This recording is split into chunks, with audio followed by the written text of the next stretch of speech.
امام ظہری رحمۃ اللہ علیہ ناقل ہیں کہ حضرت عمر رضی اللہ تعالی عنہ روتے ہوئے حضور نبی کریم صلی اللہ علیہ وسلم کی خدمت میں حاضر ہوئے۔ آپ نے وجہ پوچھی تو عرض کیا کہ یا رسول اللہ صلی اللہ علیہ وسلم، دروازے پر ایک نوجوان رو رہا ہے جس نے میرا دل جلا دیا ہے۔ فرمایا عمر، اسے اندر لے آؤ۔ وہ نوجوان روتا ہوا آپ صلی اللہ علیہ وسلم کی خدمت میں حاضر ہوا۔ حضور صلی اللہ علیہ وسلم نے اس سے رونے کی وجہ پوچھی۔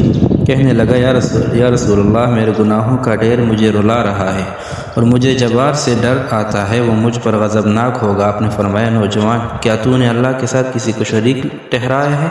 عرض کیا نہیں۔ کیا تو نے کسی جان کو ناحق قتل کیا ہے؟ عرض کیا نہیں۔ آپ نے ارشاد فرمایا کہ اللہ تعالیٰ تیرے گناہوں کو معاف فرما دے گا، اگرچہ 7 آسمانوں 7 زمینوں اور تمام پہاڑوں کے برابر ہوں۔ نوجوان بولا حضور، میرے گناہ 7 آسمانوں زمین اور پہاڑوں سے بھی بڑا ہوا ہے۔ آپ نے ارشاد فرمایا تیرا گناہ بڑا ہے یا اللہ؟ کہنے لگا میرا گناہ بڑا ہے۔ فرمایا تیرا گناہ بڑا ہے یا اللہ؟ اس نے کہا میرا گناہ بڑا ہے۔ ارشاد فرمایا تیرا گناہ بڑا ہے یا تیرا اللہ؟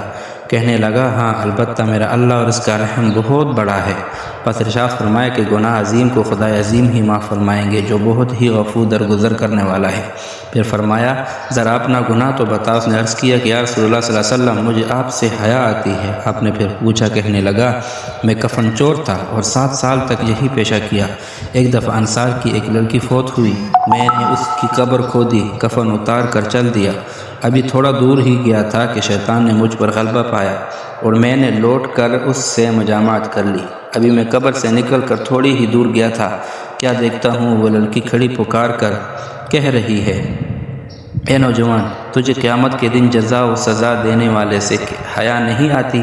جس وقت وہ اپنی کرسی فیصلے کے لیے رکھے گا اور ظالم سے مظلوم کا بدلہ دلوائے گا، تو مرنے والوں کے مجمع میں مجھے ننگا کر کے چل دیا ہے اور میرے اللہ کے روبرو مجھے بحالت جنابت حاضر ہونے پر مجبور کیا ہے۔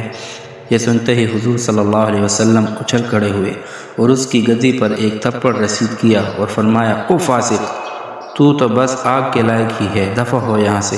نوجوان وہاں سے نکلا، 40 راتوں تک اللہ کے حضور توبہ کرتا مارا پھرتا رہا۔ 40 راتوں کے بعد آسمان کی طرف سر اٹھا کر کہنے لگا، اے محمد صلی اللہ علیہ وسلم کے خدا، آدم اور حوا کے معبود، اگر تجھے میری توبہ منظور ہے تو حضور صلی اللہ علیہ وسلم اور آپ کے صحابہ کرام کو اس کی خبر دے دے، ورنہ پھر آگ بھیج کر مجھے جلا دے اور آخرت کے عذاب سے نجات دے دے۔ اتنے میں جبرائیل علیہ السلام تشریف لائے، سلام کہا اور اللہ تعالیٰ کی طرف سے آپ صلی اللہ علیہ وسلم کو سلام پہنچایا۔ جبرائیل علیہ السلام نے کہا کہ اللہ تعالیٰ فرماتے ہیں، کیا مخلوق کو آپ نے پیدا کیا ہے؟ فرمایا مجھے بھی اور تمام مخلوق کو اسی نے پیدا فرمایا ہے۔ عرض کیا وہ پوچھتے ہیں کہ کیا آپ مخلوق کو رزق دیتے ہیں؟ فرمایا بلکہ مجھے بھی اور تمام مخلوق کو اللہ تعالیٰ ہی رزق دیتے ہیں۔ عرض کیا وہ پوچھتے ہیں کیا بندوں کی توبہ آپ قبول کرتے ہیں؟ فرمایا بلکہ میری بھی اور تمام بندوں کی توبہ وہی قبول فرماتا ہے۔ پھر کہا کہ اللہ تعالیٰ فرماتا ہے میں نے اپنے بندے کی توبہ قبول کر لی ہے، آپ بھی اس پر نگاہ شفقت فرمائیے۔ حضور صلی اللہ علیہ وسلم نے اس نوجوان کو بلا کر ایسے توبہ قبول ہونے کی بشارت سنائی۔ اس واقعے سے ہمیں یہ سبق ملتا ہے کہ عقل مند آدمی کو اس سے سبق لینا چاہیے اور جاننا چاہیے کہ زندہ کے ساتھ زنا کرنا مردے کے ساتھ زنا کرنے سے زیادہ بڑا گناہ ہے۔ اس کی معافی کے لیے حقیقی اور سچی توبہ کرنی چاہیے۔